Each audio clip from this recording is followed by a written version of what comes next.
तो ऐसा time table क्या होना चाहिए मेरे भाई? किसी भी चीज़ का है ना प्रॉपर टाइम टेबल नहीं होता। क्यों? क्योंकि से यहाँ पर देखो, जो रात में जागते हैं उनको क्या बोलते हैं? कमेंट बॉक्स में एक और बताना जल्दी से। जो रात भर जागते हैं उनको क्या बोलते हैं? नॉकटर्नल बोलते हैं। क्या बोलते हैं? नॉकटर्नल। ठीक है, बहुत लोग ऐसे होते हैं जो नॉकटर्नल होते हैं। नॉकटर्नल का मतलब जिनको रात में काम करने की आदत होती है, जागने की आदत होती है। बहुत लोग ऐसे होते हैं जो डायर्नल होते हैं, दिन में जागते हैं। ठीक है, तो अलग अलग लोगों के जागने का भी शेड्यूल अलग है, पढ़ने का भी शेड्यूल अलग है। तो हम इसमें ऐसा कर ही नहीं सकते मेरे भाई कि ऐसा शेड्यूल बना ले जो सब फॉलो करें। लेकिन हाँ, इसमें हम अपने समय को, जो हम अपना समय है उसको हम डिवाइड कर सकते हैं कि मुझे मैथ को कितना टाइम देना है, मुझे इंग्लिश को कितना टाइम देना है, मुझे रीजनिंग को कितना टाइम देना है। जैसे मान लीजिए कि आप जब सुबह उठते हैं तो आपको पता है कि आपको डेली वोकैबुलरी को है ना 1 घंटे देना ही देना है, चाहे आप कुछ भी कर लीजिए। और ये 1 आवर कभी भी है ना मॉर्निंग में देना है। जितनी भी याद करने वाली चीज़ें होंगी उनको सुबह में रखा करो, और जितनी भी प्रैक्टिस करने वाली चीज़ें होंगी उनको रात में रखा करो। ठीक है, तो रोज के सुबह में वोकैबुलरी को आपको 1 घंटा देना है। वोकैबुलरी के तुरंत बाद ग्रामर को किया करो। ठीक है, इंग्लिश को एक ही साथ निपटा लिया करो, फिर रात का झंझट नहीं रहेगा। ग्रामर को डेली का डेली 1 घंटा देना है। कैसे 1 घंटा देना है? तो क्या करना है, आप यहाँ सब्जेक्ट वाइज फिक्स कर लीजिए सर। और सब्जेक्ट वाइज कैसे फिक्स कर लीजिए? Topic chapter wise. इसमें चैप्टर वाइज ऐसे फिक्स कर लीजिए कि यार आज मैंने नाउन पढ़ा, ठीक है, तो मुझे नाउन जो है ना, जैसे मानो कोई सर से मैं पढ़ रहा हूँ तो उनकी वीडियोस भी मैंने खत्म कर दी, उनकी शीट्स भी मैंने लगा दी। और जैसे मानो कोई भी एक बुक मैंने हो गई, जैसे मानो मैंने नीतू सिंह से खत्म कर लिया या मिरर ऑफ कॉमन से खत्म कर लिया। अब नाउन में मैं इतना कन्फर्म हो चुका हूँ कि कोई भी मुझे एक सवाल देके दिखा दे, मेरे से गलती नहीं होने का है। ये तरीका होना चाहिए। ठीक है, कोई भी एक सवाल देके दिखा दे, गलती नहीं होगा तो नहीं होगा। ठीक है, ये होना चाहिए तरीका। ग्रामर में डेली 1 से 2 घंटे अगर आप दे रहे हो तो बहुत अच्छी बात है। फिर उसके बाद आप जो है फिक्स कर लो कि यार मैथ्स में डेली के डेली मुझे कितना टाइम देना है, तो कम से कम यहाँ पर 2 घंटे।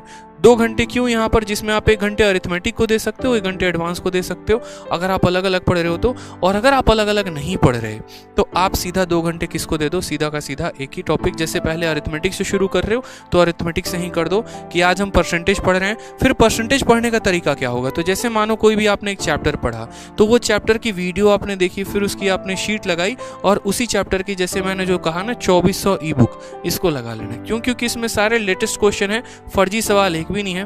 फर्जी एक भी नहीं है तो समय आपका कहीं भी जाया नहीं करेंगे। इस तरीके से करके चैप्टर खत्म करना है। परसेंटेज पढ़ने के बाद परसेंटेज को पूरा ई बुक से लगा लेना है। प्रॉफिट लॉस पढ़ने के बाद प्रॉफिट लॉस लगा लेना है। कंपाउंड इंटरेस्ट पढ़ने के बाद ऐसे लगा लेना, और ऐसे करते करते पूरा का पूरा जो अपना सिलेबस है वो कंप्लीट कर लेना है मेरे भाई। ठीक है, सेम तरीके से यहाँ पर देखोगे तो रीजनिंग को कम से कम डेली के डेली यहाँ पर, जब तक आपका सिलेबस ना कंप्लीट हो जाए। हालांकि रीजनिंग का सिलेबस बहुत जल्दी कंप्लीट हो जाता है, तो जब तक सिलेबस कंप्लीट नहीं होता है तब तक आपको डेली 1 घंटा देना है। यहाँ पर इस बात का ध्यान रखिए, 1 से 2 घंटा आपको देना ही देना है। ठीक है, और वहां पर आपको सारे टॉपिक वाइज यहाँ पर अपने टॉपिक को कंप्लीट करना है। जैसे आज आप टारगेट कर लो कि अगले 3 दिन के अंदर मुझे कोडिंग डिकोडिंग खत्म कर लेना है या सिलोगिज्म खत्म कर लेना है। जहां से भी आप पढ़ते हैं, जो भी क्लास आप अटेंड करते हैं, चाहे आपने विक्रमजीत सर का बैच ले रखा है या आप उनसे यूट्यूब पर पढ़ते हैं, तो आप उनसे पढ़ के उसके बाद उनकी शीट्स लगाइए और उनकी बुक लगाइए। आप ऐसे प्रैक्टिस कर सकते हैं। इसके अलावा कोई और सोर्सेज भी है आप तो उसको आप टॉपिक वाइज और चैप्टर वाइज कंप्लीट किया करो, ये ज्यादा फायदा होगा आपको। ठीक है, और रीजनिंग के बाद जीएस के लिए बहुत लोगों का मिथ यहाँ पर हो रहा है ना जीएस के लिए कि हम कैसे करें, क्या करें। तो मेरे भाई इतना ध्यान रखना, पढ़ना तो पड़ेगा, चाहे कुछ भी कर लो, पढ़ना तो पड़ेगा।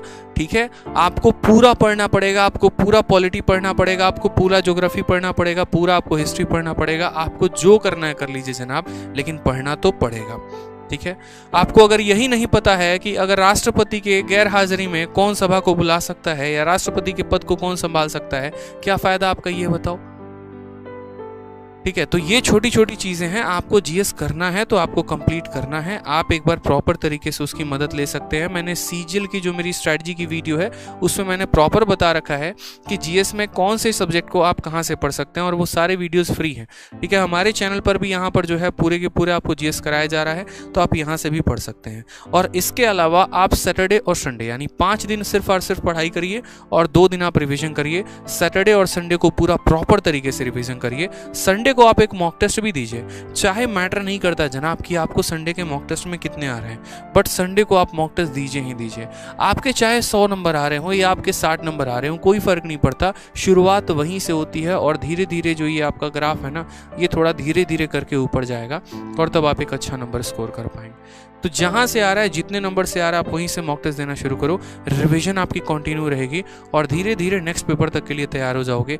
वो गलती मत करना जो बाकी सभी स्टूडेंट करते हैं, पेपर के 30 दिन बचे हुए होते हैं तो सर्च करते हैं यहाँ पर आके last 30 days strategy to crack the exam. ये गलती नहीं करना है।